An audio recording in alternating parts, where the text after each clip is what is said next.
Bhagavato Arahato Samma-sambuddhassa. Namo tassa Bhagavato Arahato Samma-sambuddhassa.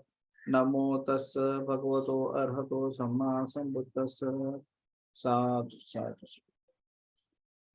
So today sutta is from Anguttara Nikaya, and today's sutta is about the lay person and how they can practice. So this is Anguttara Nikaya book of 9. The sutta number is 27. So this has been given in the chat. I have given the copy of the sutta as well as the link.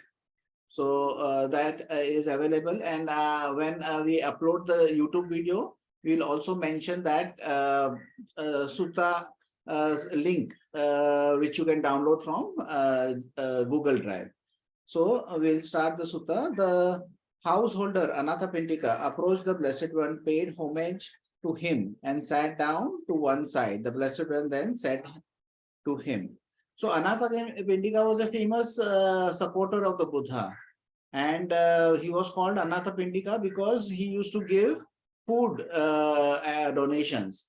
And Bhante Vimar Ramsi kind of informed us that at that point of time in Buddha's period, they used to consider the wealth from how much charity you will be able to perform. So if you had a little wealth, then you would have one at one of the gate, like the northern gate of the city, you will have a food donation center. If you had a little more money, then you would have at northern and the southern gate a food donation center. If you had a little more money, then you would have it on say 4 gates, north, west, south, east. You would have a food donation facility. If you were more richer than that, then you would have one at your home. So there would be 5 locations where you will have the food donation facility. But see, if you were very rich like Anathapindika, then wherever he had his kind of business, he would have a food donation facility over there in whichever city. So he was known by Anathapindika, the person who feeds the poor people. That was his name. So he had come to the Buddha. Householder, when a noble disciple has eliminated 5 pearls and enmities, and or you can say 5 dangers and enmities, and possesses 4 factors of stream entry, he might, if he so wished, declare of himself, I am one finished with hell, the animal realm, and the sphere of afflicted spirits. So there are 5 things which you avoid, and then there are 4 things which you cultivate. While doing that, you will be able to kind of say for yourself without anybody's intervention, without coming to the Buddha or without going to some other monk. You can by yourself, you can say that I am finished with hell. So means I am finished with any place where there will be a lot of dukkha. So that is something you can do. I am a stream enterer, no longer subject to rebirth in the lower world. Lower worlds are any world which are like the animal, the spirit worlds, or the hell realms are considered the lower worlds. The human realm and above are considered to be where you can experience a certain amount of happiness. Fixed in destiny, heading for enlightenment. Why is the person fixed in destiny? Because he's a Sotapanna. Being a Sotapanna, he will not see the 7th works. That's the reason his destiny is fixed. So that is the reason, and headed for enlightenment, because he will in the due course become awakened. What are the 5 pearls or dangers and enmities that have been eliminated? Householder, one who destroys life with the destruction of life as condition, create pearls and enmity pertaining to the present life, and pearls and enmity pertaining to the future lives. And he also experiences, one second, I'll just take it to my coffee. Thank you. So what he does is that whenever he is taking life. He creates dangers and enmities for his current life. And then he creates dangers and enmities for his future life. And he also experiences mental pain, dejection.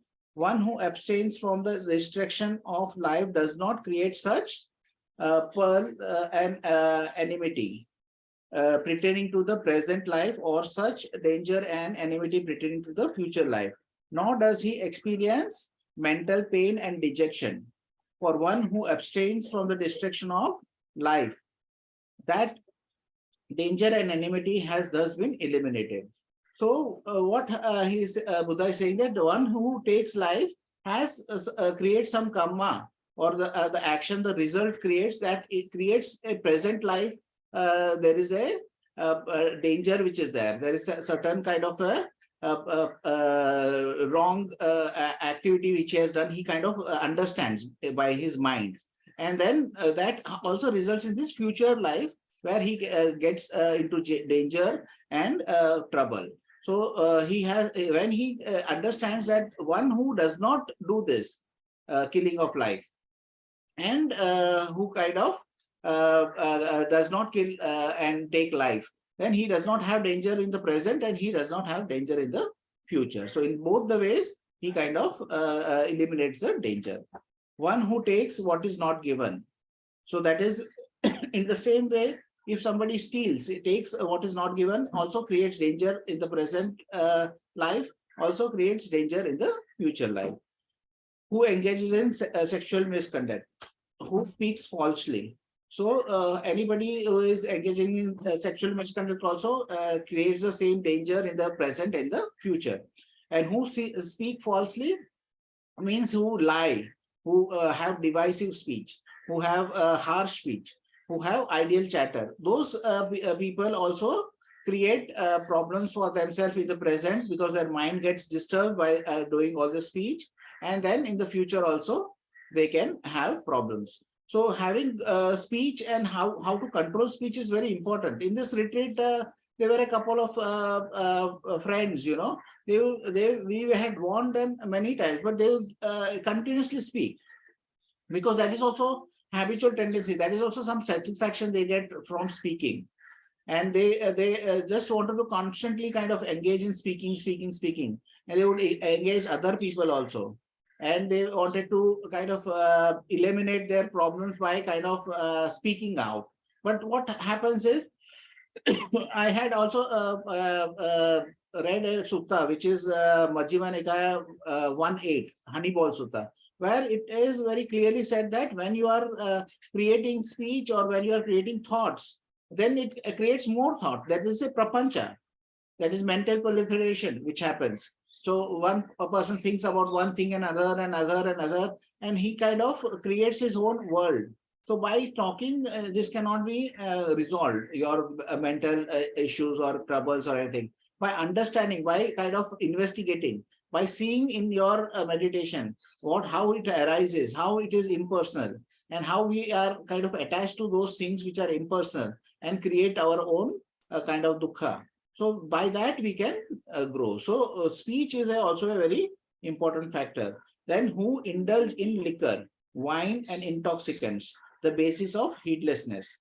With indulgence in liquor, wine and intoxicants as condition, creates danger and enmity pertaining to the present life, and pearl and enmity pertaining to future lives. He also experiences mental pain and dejection.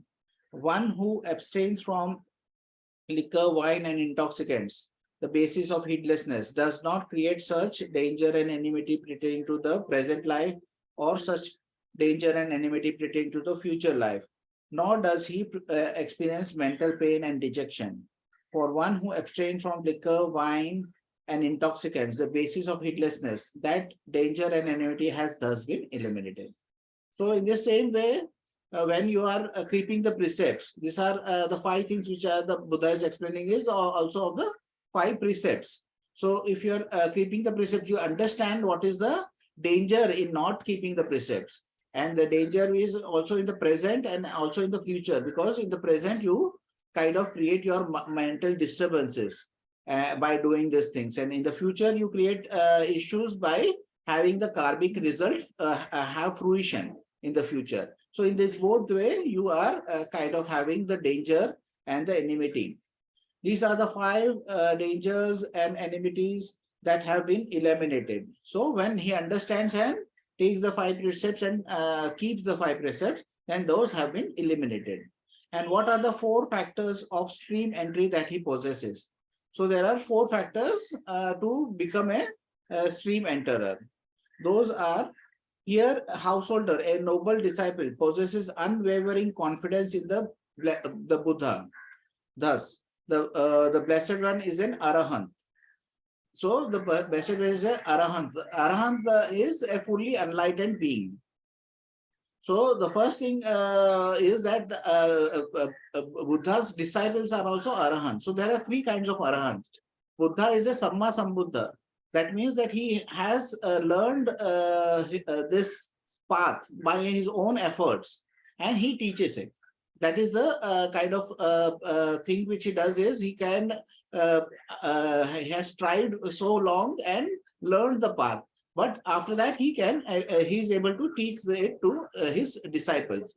Now there is a Pacceka-Buddha. Pacceka-Buddha has learned by his own efforts, but he is unable to teach, maybe because that time there is no people ready to listen to his teaching. There are no people who are kind of ready to kind of give time or give ear to the Dhamma. So that's the reason he is unable to teach. Then the third Buddha is considered to be Savaka-Buddha. Savaka-Buddha is the one who hears the teaching and becomes a Buddha, or the arahants of the Buddha, the disciples of the Buddha is also called arahants. So the three kinds of Buddhas which are there, the Samma-sambuddha, Pacceka-Buddha or Savaka-Buddha, they all have the same kinds of release or the same kind of awakening. So the quality of awakening which is there is the same.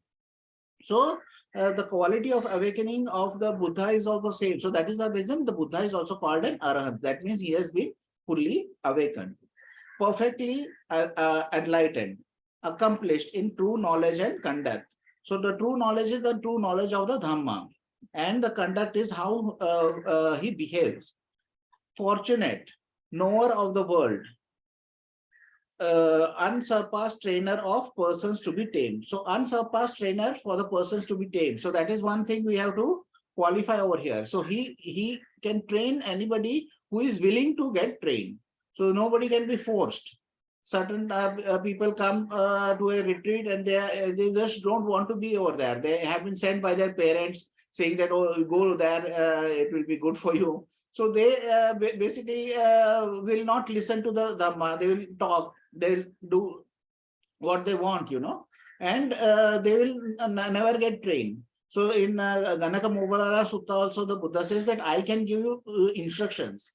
It is up to you to follow it. If you follow the instructions, you will reach the destination. But if you do not follow the instructions, then it is not possible for you to reach the destination. So that is a kind of qualifier which over here the Buddha is also giving, the knower of the world, unsurpassed trainer of persons to be tamed, teacher of devas and humans. So one thing about certain kind of concepts are that there are no devas, or devas as a concept is not that, but the mention of devas has been mentioned many times for us to ignore it. And devas are also able to learn the Dhamma. There is one other concept which is floating around that says that devas cannot learn. Only in a human sorry, only in a human birth one can become awakened. So that is also not true. So devas also used to come to learn, and they also can have their mental development. And certain devas were kind of mentioned over there who had attained a certain level of awakening by coming to the Buddha. So, so he teaches even devas and humans, the enlightened one, the blessed one. So this is the kind of the confidence one has in the Buddha. He possesses unwavering confidence in the Dhamma thus. The Dhamma is well expounded by the Blessed One. That means the Dhamma has been given well. So it has been explained well by the Buddha. Directly visible.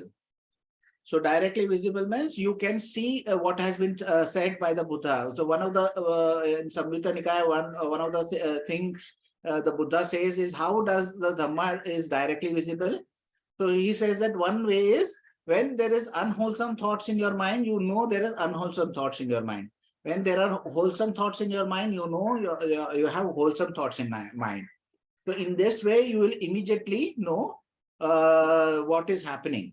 So the right effort, or what you say is harmonious practice, which Bhante Vimal Ramsi likes, that by doing applying that, you know that first is recognize, the step is recognize. The recognize what is your attention is not there on your object of meditation.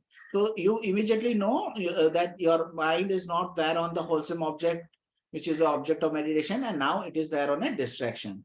So that is how you know that it is kind of directly visible. So this can be visible, or the next, what is the immediately and immediate. So it is visible and immediately effective. So how is it immediately effective? Because you can then release, relax, re-smile, and return back to your object of meditation. That is the reason it is immediately effective. So Bhante Vimalansi says that even you do a 1 6R, that is like you are doing a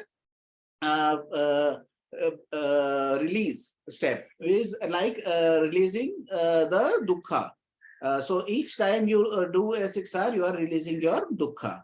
So in that way, you are immediately able to recognize what is happening and immediately be effective. Inviting one to come and see. So when one gets benefit from the teaching, then one can invite others, saying that you can come and see. That is how this teaching is, when it is effective, one would say that you can come and see this. You don't have to believe this. You don't have to wait for your death to kind of know if it was a correct teaching or a wrong teaching. You can come and immediately see over here. So then you invite somebody to come and see. Applicable to be personally experienced by the wise. So one can personally experience the teaching of the Buddha. The Dhamma can be experienced by the wise immediately, here and now. He possesses unwavering confidence in the Sangha thus. The Sangha of the Blessed One's disciples is practicing the good way, practicing the straight way, practicing the true way, practicing the proper way. So the disciples of the Buddha are also practicing in a good way, practicing straight way. That is what is called like the Satipatthana. The Buddha said that what he teaches is directly leading to Nibbana. That means that they are walking on the straight path that leads to Nibbana. Practicing the true way. This is the true practice which they are doing, practicing in a proper way. They are practicing in a proper way by following all the rules. So they are practicing in this way. That is the 4 pairs of person. So what are the 4 pairs of person? And 8 types of individual. The 4 pairs of persons are like Sotapanna, that is path, Sotapanna fruition. Then Sakdagami path, Sakdagami fruition. Then Anagami path, Anagami fruition. And then Arahant path and Arahant fruition. So that are the 4 pairs. So over here also we can say that there are 8 type of individuals. So then there is one other concept which is floating around, is that there can be only a Sotapanna. There is no time between the path and fruition. But that does not seem to be the case when Buddha is kind of saying that there are 8 kinds of people, or there would only be 4 kinds of people. That is what Bhante also like to point out. So over here there are 8 kinds of people who are in 4 pairs. This Sangha of the Blessed One's disciples is worthy of gifts, worthy of hospitality, worthy of offering, worthy of reverential salutation, the unsurpassed field of merit of the world. So unsurpassed field of merit of the world means that when a certain dana is given, donation is given, a gift is given to the Sangha, that has the highest amount of merit we can earn. Even when a gift is given to the Buddha, a living Buddha in person, it also surpasses that merits when it is given to the Sangha. So that's the reason once when the Buddha's mother stepmother came to give him a gift, he said, I will not accept it, give it to the Sangha. So that you would have more merit. That is the reason the Sangha is considered to be unsurpassed field of merit. He possesses the virtuous behavior loved by the noble ones, unbroken, flawless, unblemished, unblotched, freeing, praised by the wise, ungrasped, leading to concentration or collectedness. These are the 4 factors of stream entry that he possesses. So again, the precepts comes over here. So he possesses the virtuous behavior. That virtuous behavior is by following the precepts. But over here, it can mean that he is following the precepts without breaking them and keeping it in a higher standards. So by that, he can kind of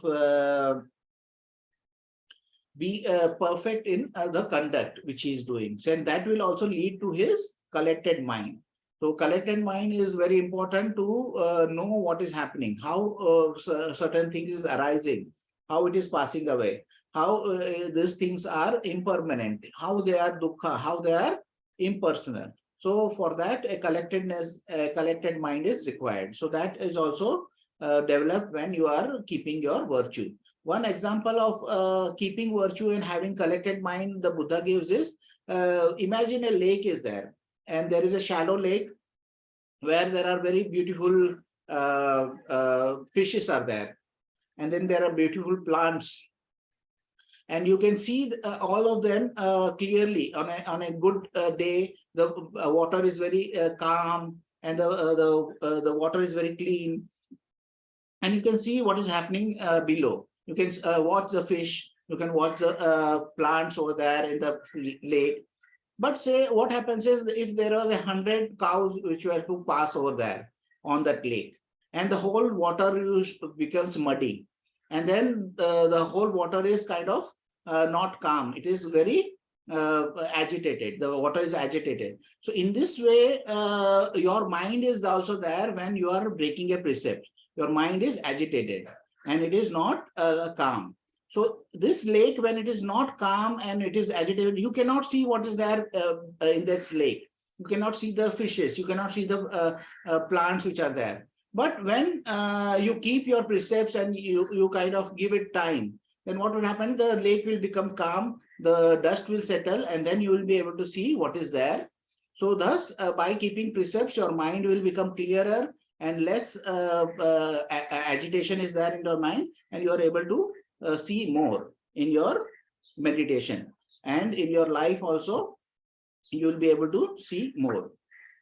House elder, when a noble disciple has eliminated these 5 dangers and enmities, possesses these 4 factors of stream entry, he might, if he so wished, declare of himself, I am one finished with hell, the animal realm, and the sphere of afflicted spirits, finished with the plane of misery, the bad destination, the lower world. I am a stream enterer, no longer subject to rebirth in the lower world, fixed in destiny, heading for enlightenment.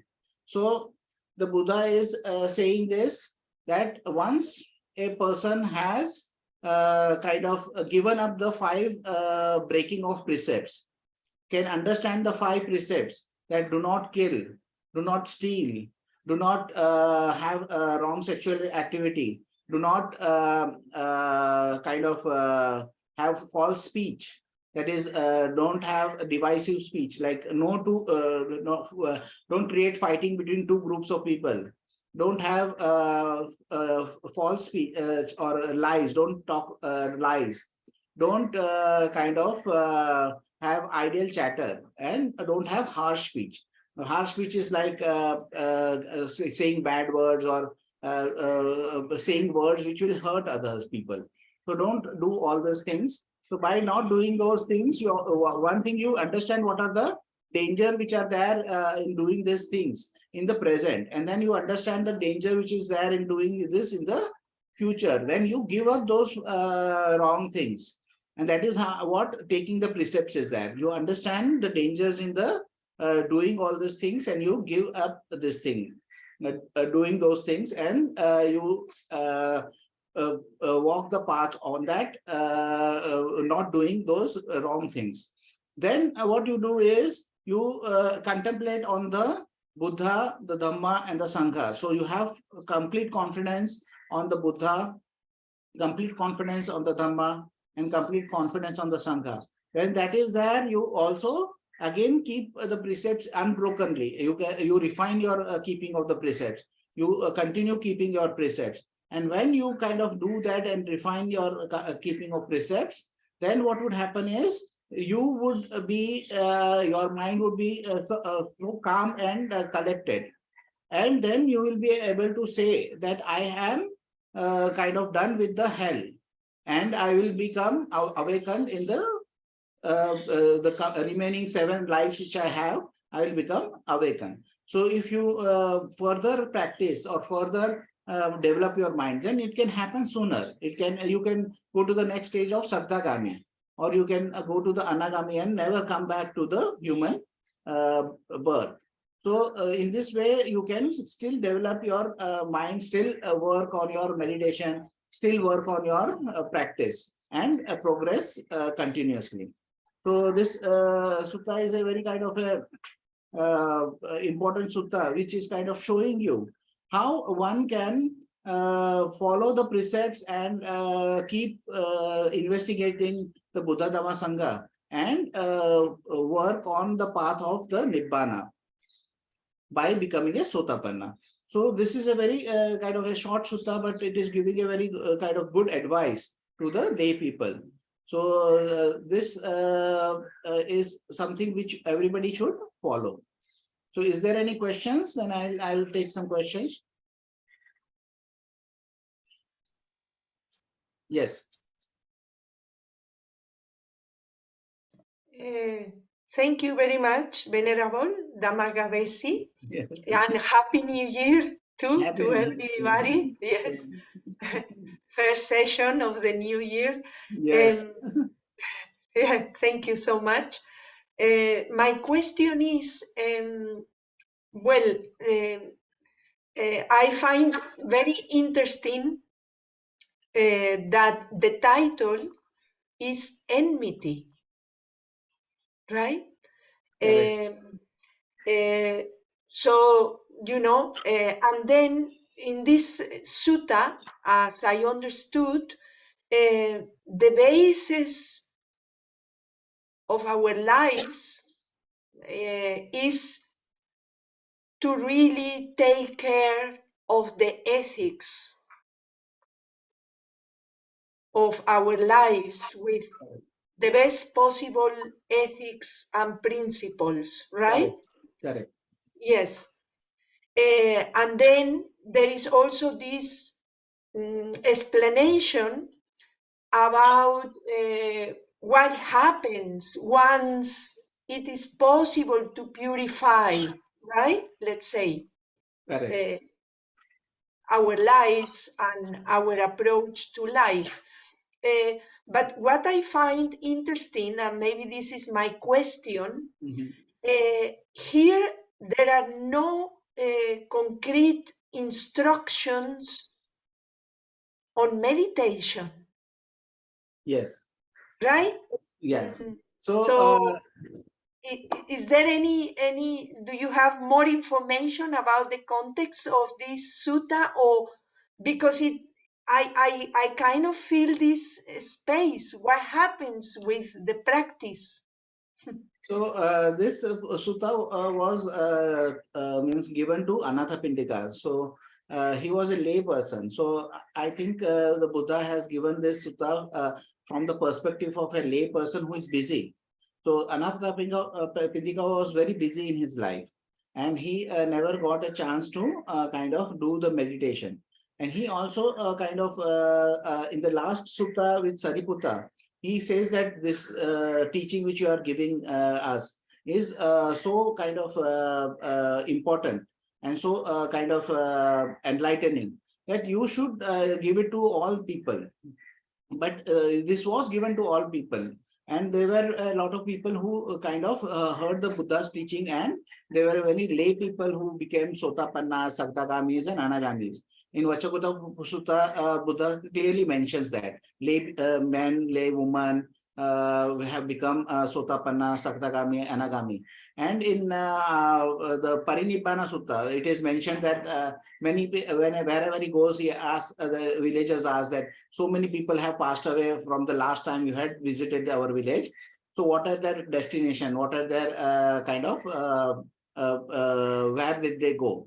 So in this thing, the Buddha says that this many people have become Sotapanna, this many people were Sakdagami, this many people were Anagamis. So they were always lay people who were progressing and becoming a Sotapanna, Sakdagami, and Anagamis.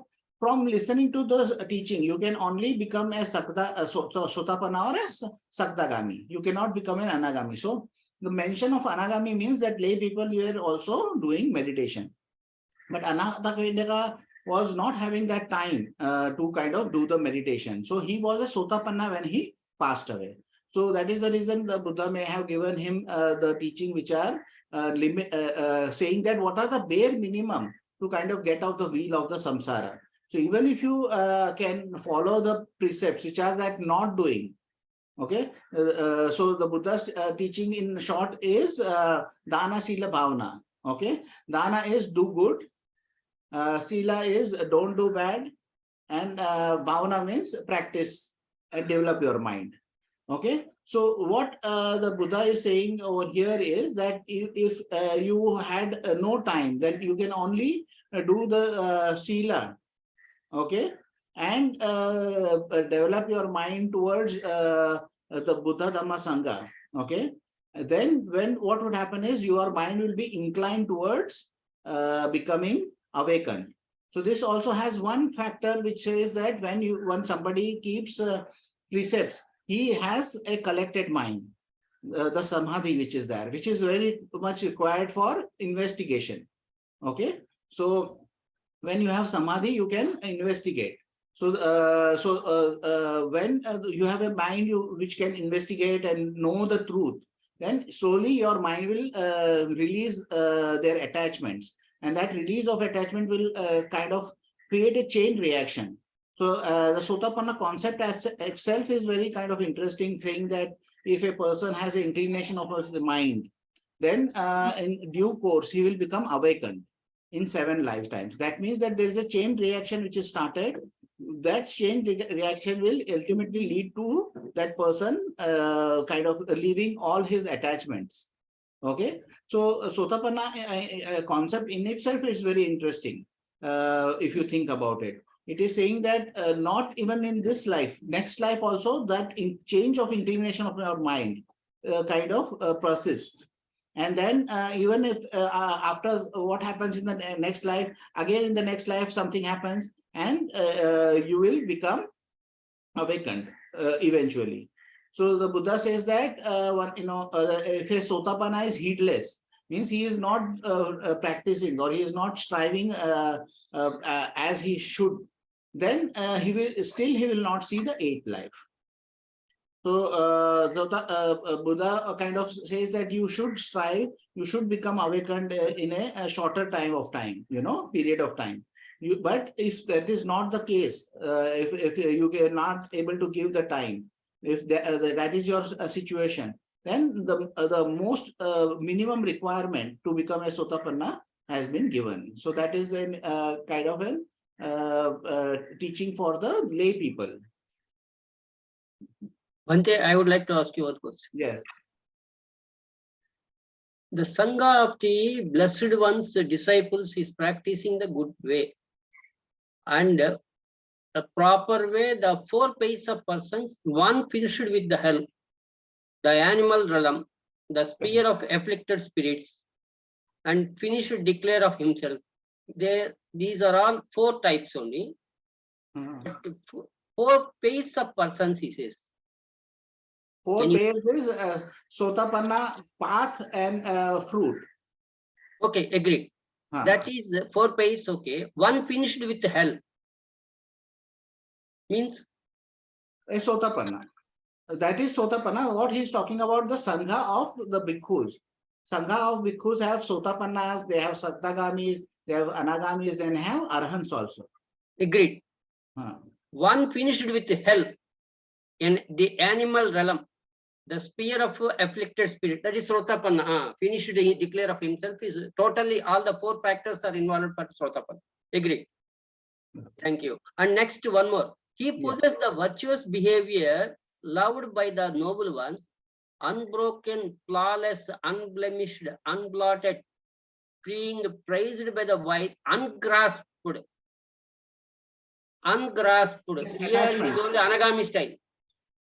No, but he's saying that the virtuous behavior which is there is without attachments. In a simpler way. So ungrasped means that is only at the fag end of the Anagami, I felt. Yeah, no, but regarding the practice of the precepts. Now, the practicing of precepts, one of the monks who was there with me in Varpananacha said that there is a concept of refining it, like the concept of not killing. At one level, they say that not killing human beings. Okay. Now, the other level, they say that you should not kill even the insects or animals. So that is the another level. Now, the third level is not to harm them also. So when Bhante Vimaramsi gives the precept, he says not to kill and harm human beings. That is a more refinement. So not to torture. If you torture an animal, would it break the precept or not break the precepts? So, but it is a bad thing to do. It is a bad kind of activity of the mind. So you understand that and say that, okay, we should not even harm them on purpose. So if it happens that you are walking and you find that you had stepped on some ants, but that was not your intention to do. Okay. So don't keep the guilt as such. But if intentionally when you are harming an animal or kind of hurting an animal, then also you are creating that kind of mental activity. So you refine that thing. In speech also, there can be a lot of refining in the speech. When they say that you should not have harsh speech. So when somebody, you have to correct somebody and you have to be kind of able to say to them that this is wrong, which you are doing, and this is the way you have to do correctly. So you can refine your speech more further. Just because you had to say or tell him that he is wrong, you can see that how more gently you can talk to them. Over here, if you had to point out or admonish another person, it is not wrong. It is not wrong speech. But you can still kind of see how you can refine it. So there are a lot of refinements. It boils down to kamma, manasa vacha karmana. That is actually the kamma, and consciousness will be the seed. That's what in the beginning you said in one sutta you mentioned earlier. And the craving is the moisture. Correct. That's what you want to convey. Ungrasped means this ungrasped behavior will come only at the stage of anagami. That was my question, and you answered in a different way. Okay. Thank you. Thank you.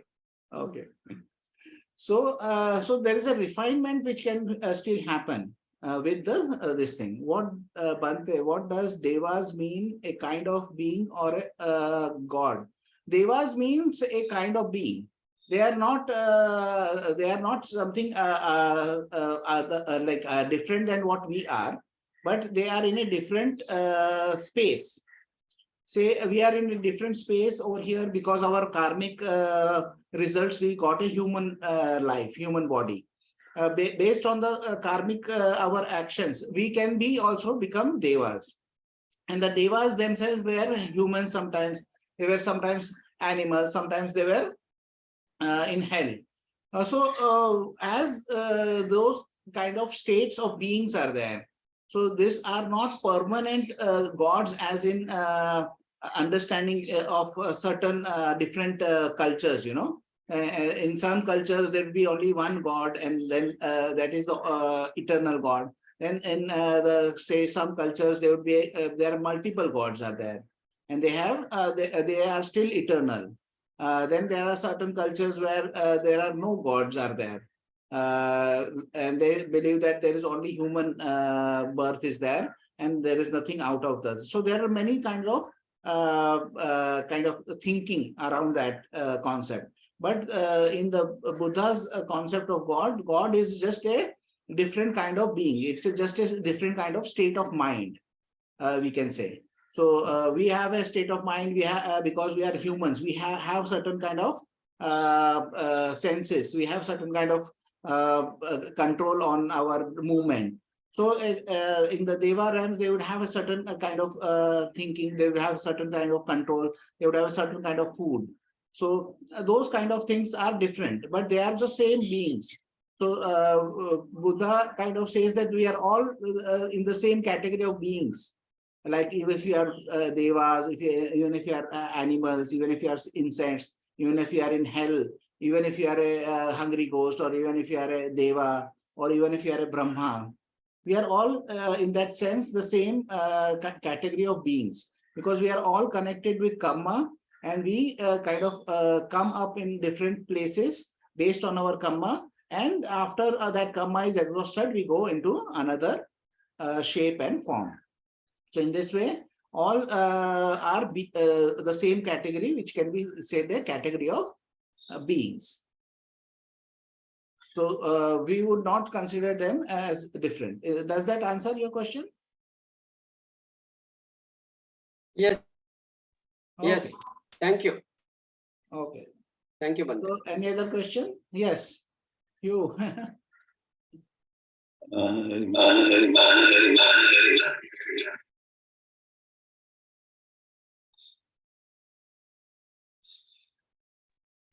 Sorry, there was a lot of feedback there. Can you hear me, Ben? Yes, yes. Okay, well, Happy New Year to you. And thank you for this wonderful sutta.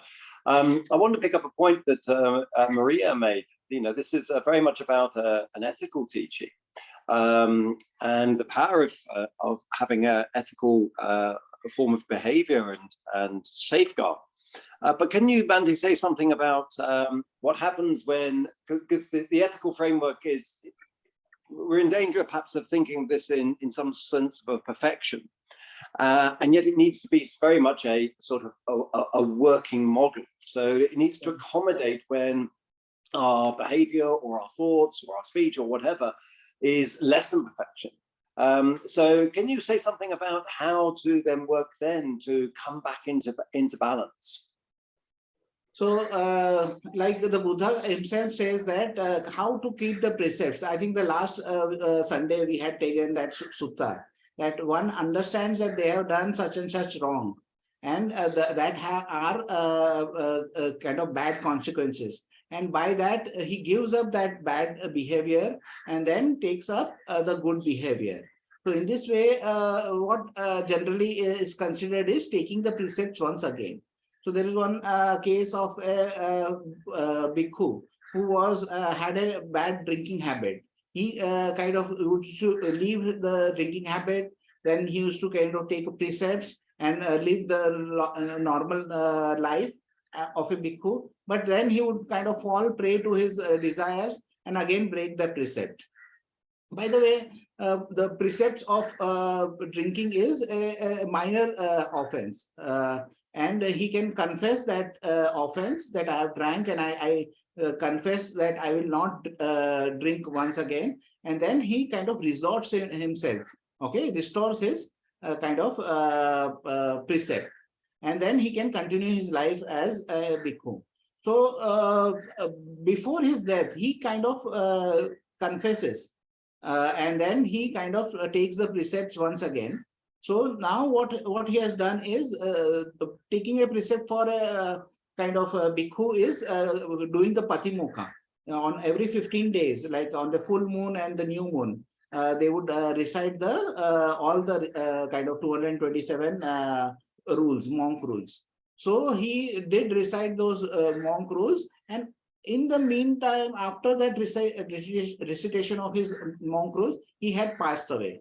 So all the bhikkhus asked Buddha that what happened, what is his destination? Then the Buddha said he had become a Sotapanna. Then they kind of pointed out to the Buddha, but he used to have a bad habit of drinking. But Buddha pointed out that, see, he has taken the precept before he has passed away. So when you are taking the precept once again, your mind has become again purified. Okay. And that time you had given up the wrong way and you had taken up the right way. And that taking of precept is not like a rites and rituals. I have just taken the precept because the monk was saying and I was repeating the precepts. Not like that. But taking the precept is you recognize that this is a bad thing. It leads to bad results. You give that away. You take up the precepts and resolve to keep the precepts. And after that, you continue keeping the precepts. So that is the change of mind. So not like a rites and rituals that and everything they do currently in I think India. What they do is they do it a ritualistic chanting of precepts. Okay, they do the precept chanting and then they start some work.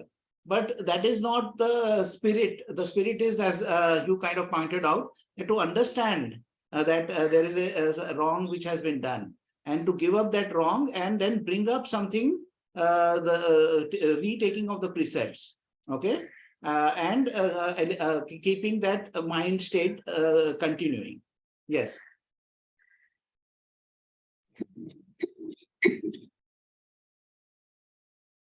Just to pick up a point from that story, that monk was someone who had, I think, repeated lapses into drinking, and so I think it's a very humane story in the sense that perhaps we can all identify with repeated lapses at different times, and so what is it about taking the precept again?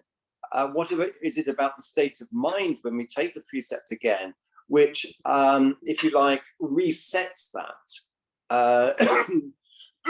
I'm thinking more around the sincerity involved rather than just the process of retaking the precept, but also recognizing that there can be repeated behavior, which has to be, if you like, constantly challenged by the retaking of precept, the understanding this is not perhaps supportive of the practice. So I'm trying to formulate a question here, which is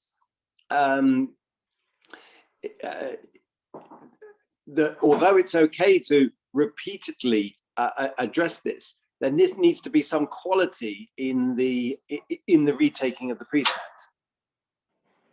Yeah, that is the quality which I kind of mentioned. The Buddha mentions that I have taken such and such a life on the first precept, and the taking of such and such life is not good.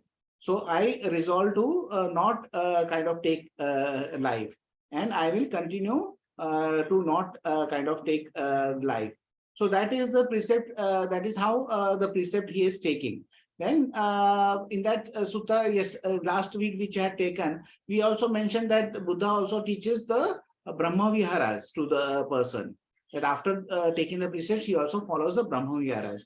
Over here, that aspect has not been taught by the Buddha. Over here, he has kept it very simple. That see, what is the minimum requirement for you to kind of change your behavior? Now, the intention is to change the behavior, not to take the precept as kind of a magic formula, but an intention to change behavior has to be there. That intention to change the behavior kind of makes the precepts effective in changing the state of mind, that how you are approaching the opportunities in your life. If there is an opportunity which comes up, and says that, oh, there is a fish we can catch over and have this fish. But you say, no, I have kind of resolved not to kind of take life.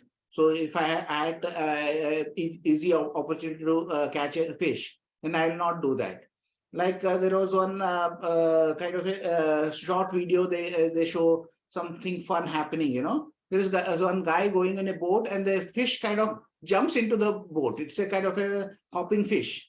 So it hops and it hops in the boat. And everybody saying, okay, catch the fish, catch the fish. And this guy says, he picks up the fish and puts it back in the water. So he had a very easy opportunity to kind of get that fish or kill that fish. But he kind of releases that fish. So in that way, kind of a change of behavior has been clearly established, say, in a man. Then that would kind of help him do that. That intention to change their behavior is the central part of the precepts. It is saying that I will not kind of take life. I will not kind of say take things which are not given. I will not steal. So that he's kind of resolving that intention to change the behavior has to be there. There may be lapses. If there is a lapse, then you come and kind of confess that I have done such and such thing which is wrong and which leads to my harm in over here, and it leads to my long-term harm also. First, I resolve not to do this, and then I take the precept that I will not do this wrong activity in the future. So that intention of changing the behavior has to be the central part of the taking of precepts. So I've got two extra questions around that then. Is there, because in the monastic tradition, you have this public confession, if you like, it's bringing out into the open transgression. Is there a place for that for the laity? And secondly, is there a role for forgiveness, the forgiveness meditation, when we're working as members of the laity with breaking precepts? So in breaking precepts, see, there is no process I think I have seen laid down for the lay people as a confession. But the confession is said, if you kind of, the last, the sutta which was there, which we had read, it is a self-confession which the person is making. That I have done such and such wrong, I have done such and such things which are not correct. And that is the self-confession. But Bhante kind of, Vimal Ramsi kind of used to kind of suggest that if somebody breaks a precepts, then he can tell a friend. He can have a Kalyana Mitra. Then he can tell a friend and kind of take the precepts once again. Or he can go to a monk, like in many of the cultures which are there, like Thai culture is there. Then in Thai culture, I think is there more than in Sri Lanka. But in Thais, if they find that they have broken some precepts and they are not able to kind of get rid of that guilt, then they will go to a monk and confess to the monk and then take the precepts with the monk's presence. The Buddha used to say that, the Bhante Vimal Ramsi used to say that you can also take the precepts in the front of the Buddha image to kind of give that weight or importance to the precepts. And that also can be done. So those can be kind of a hybrid version of confession which the monks have. So that can be done. So there's a question I'll just read out. I'm curious, how do we know if lay people already attain stages of awakening, such as Sotapanna, Sakdagami, Anagami, Arahant?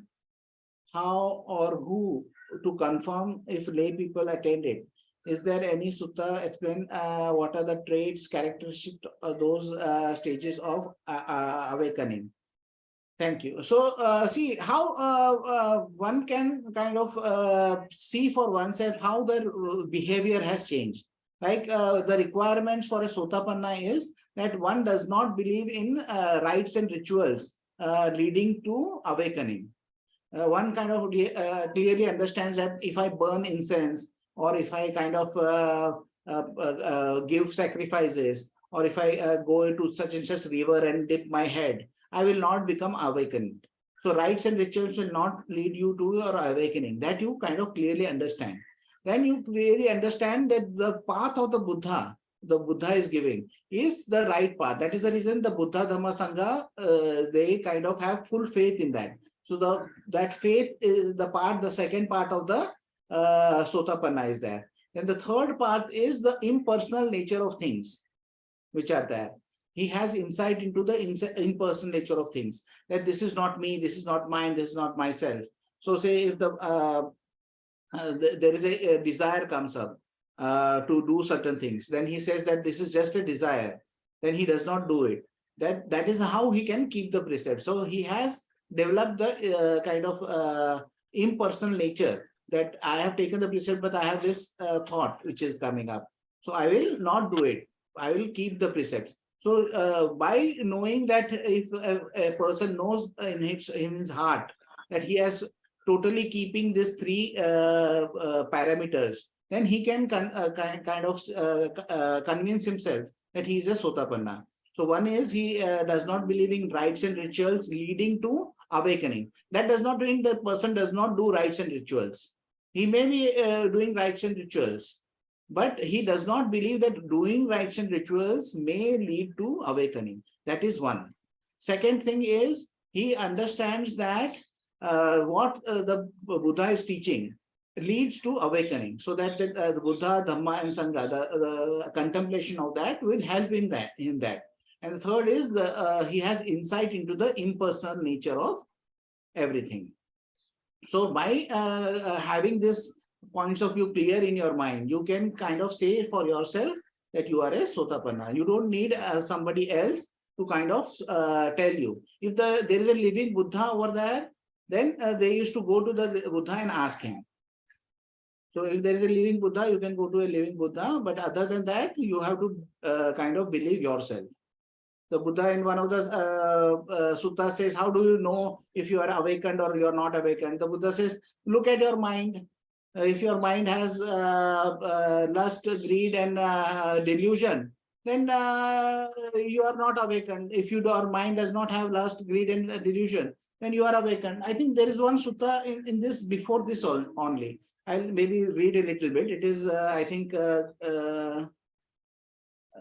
was a sutta? There was one sutta just before. Bhante, I would like to speak. Can you allow me? Yes, yes. They are all advanced words, what you are speaking, the factors for the Sotapanna and others. Generally, for a lay person, these physical limitations slowly they will vanish. And the three characteristics of existence, and slowly they will experience. Physical limitations is nothing but mind, body, world, certain things. Slowly these people will come out of that. And next, three characteristics of existence, that is anatta, dukkha and other things. And then afterwards, slowly they will be knowing their way of living is changed on their own. To come to this particular level of three factors, doubt and rites and rituals, and third one is something about those three meant for anatta. Insight into anatta. Anatta. Anatta is the three characteristics of existence slowly develop. First, in the beginning, any lay person will have the physical limitations. All such physical limitations, he will slowly come out of that and come into practice and coming to this particular jhanas and slowly getting into that. Three characteristics will be known to them. And then he will be coming out of this particular factors of world, brain, body, and the pain and other things, emotions and other things. And then finally, he will come to that three factors of stream entry. That's how we have to, I think, answer this particular basic question. Physical limitations slowly. That is something kind of we have, that will be a little bit more than what I would be comfortable with, because in the suttas, the three characteristics of a Sotapanna is clearly mentioned. So I kind of want to be more or less because other practices are there, like Goenka and others. These three characteristics are more clearly known to them. That is anatta, dukkha. The third one is forgot. It is anicca, dukkha, anatta. Anicca is more spoken in the particular class, each and every class. Anicca. So these three are known slowly on their own. Physical limitations will be coming out, and emotions and pain and other things slowly that, and three characteristics will be What known would to you them mean on by their own. physical And there is limitations? psychological, physiological change in them, and they will slowly getting into these three advanced level of factors what are required for the stream entry. But what are the physical limitations? Physical limitations are nothing but emotions. I'm feeling that this is my body, my body, my mind. That All is those things. no? Emotions, and you are speaking to me with a harsh tone. Immediately I get annoyed. All these things, the physical limitations, I will come out. Yeah. That is, That they is are the basic. Please. Okay, I'll just read something which Sariputta is saying. I think this is Sariputta saying. And how, friend, is the mind of a bhikkhu well consolidated by mind? His mind is well consolidated by mind when he knows my mind is without lust. His mind is well consolidated by mind when he knows my mind is without hatred.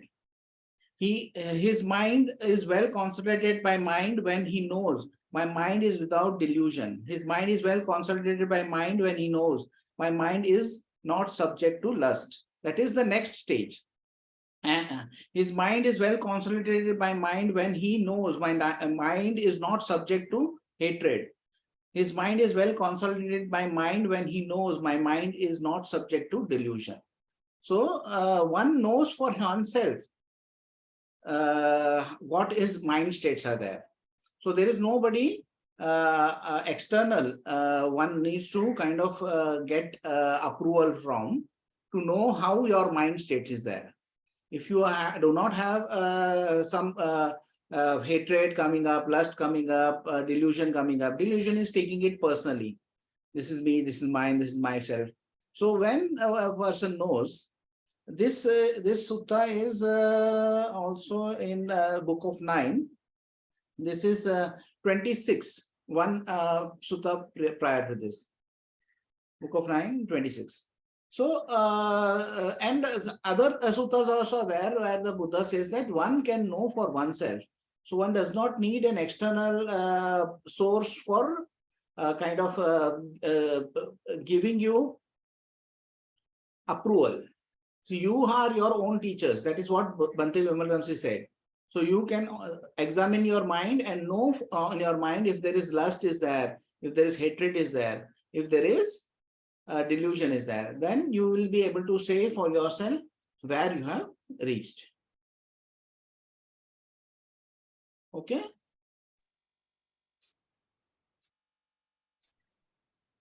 Yes, Murli. Happy New Year, Bhante, to all the Sangha as well. My two words actually with regarding whatever we have told and whatever has been discussed. So thing is, you have said that blessed one disciples the worth of gifts. That is the word. What is it? What is? I need explanation on that. And one more thing is, you told about the contemplation. So can you explain more about this and the practical part of it? Thank you, Bhante. I could not follow your first question. What is about the gifts? When you give the gifts to a Sangha, that is considered to be the highest gift. So in one of the suttas, the Buddha gives categories of what are the gifts which are there. So it is about giving to the animals, then to normal human beings. Then it is to people who are practicing meditation. Not Buddha's meditation, but just some kind of meditation, which is taking them to jhanas. Then anybody who is practicing Buddha's meditation, who are going to jhanas. Then the categories of sotapanna, path, sotapanna, fruition, and then to an arahant. Then from arahant to a Pacceka-Buddha. Then from Pacceka-Buddha to Buddha. And then above Buddha, it is the Sangha. So the Buddha kind of clearly mentions that Sangha as a group is the highest, the field of merit. And one of the examples the Buddha gives is about the time when the Sangha is not performing properly. The Dhamma has again kind of been lost, and a person kind of working in a field and having a family, and they will have this orange color kind of what you call a scarf. He'll wear a scarf, and that scarf he will wear, and he will say that he is a bhikkhu. And somebody gives the gift with the mind of giving to a sangha to this person also, then also he gets the full merit, because the gift was kind of directed to the sangha. Then the second part of the was how do you contemplate? So contemplation is the way of kind of taking up a certain information and thinking more about it.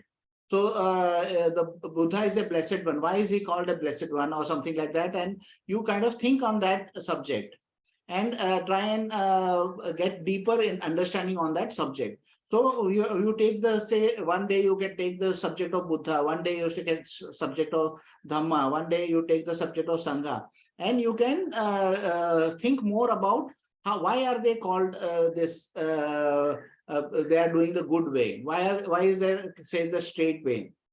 And all these things, by thinking about them, you may gain deeper understanding. I used to kind of do this before, after doing the Goenka retreat. I kind of came to know about the three characteristics. Before that, I had no knowledge about that. There is a lot of talk about Buddha without giving the three characteristics or the basics of the Buddha's teaching, you know. Anicca, Dukkha, Anatta, they don't teach, but they talk about Buddha, about world peace and all these things, which is kind of a thing which Buddha does not normally speak about.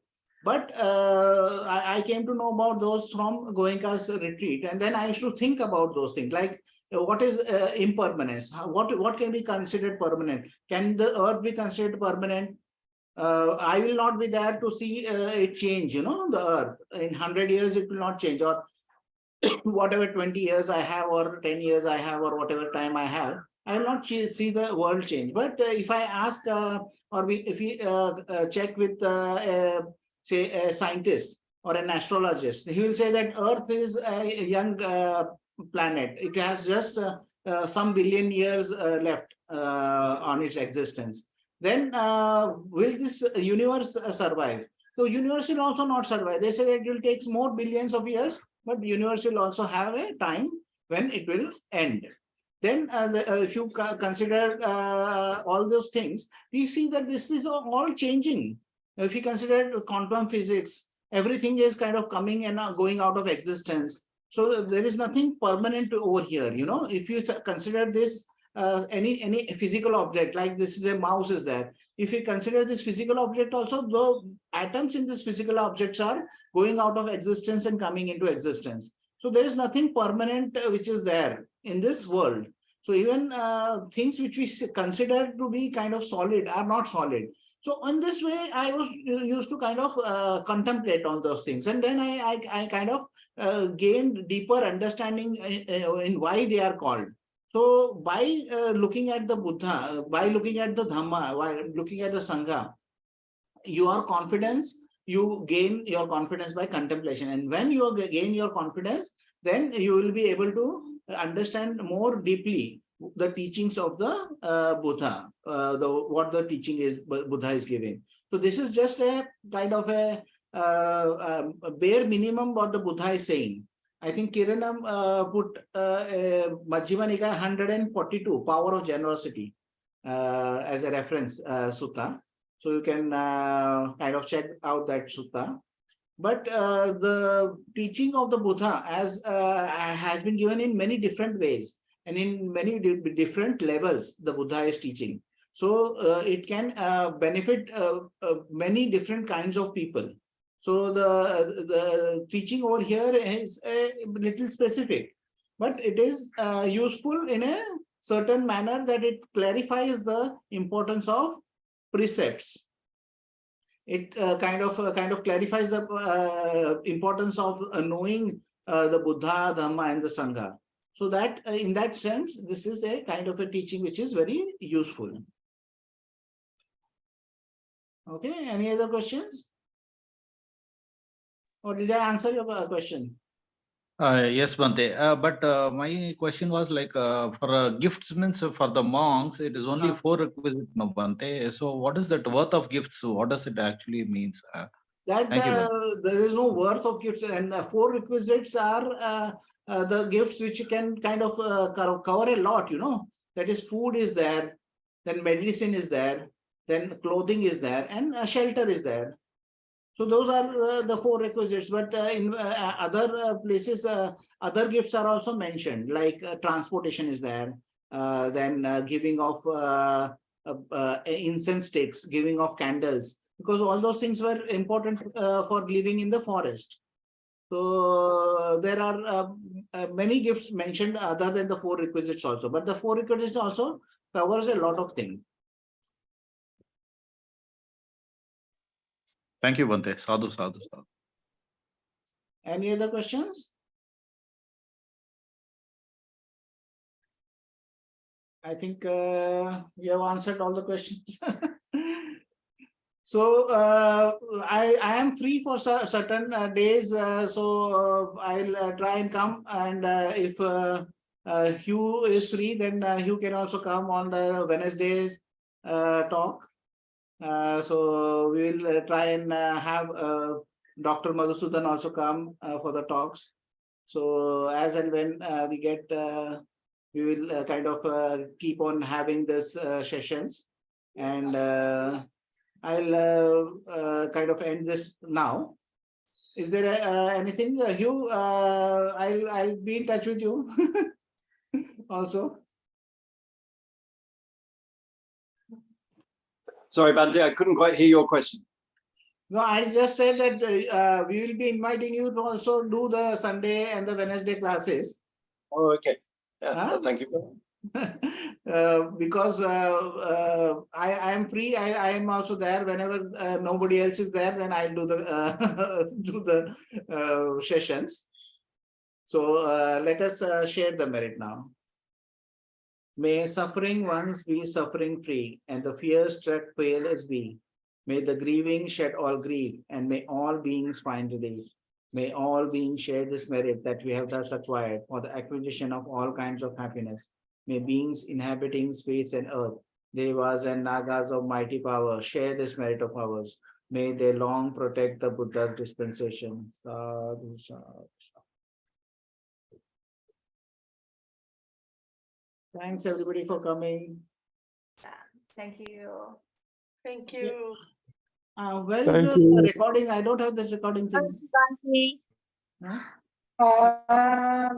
Bhante, do you see any dot or more action? Okay.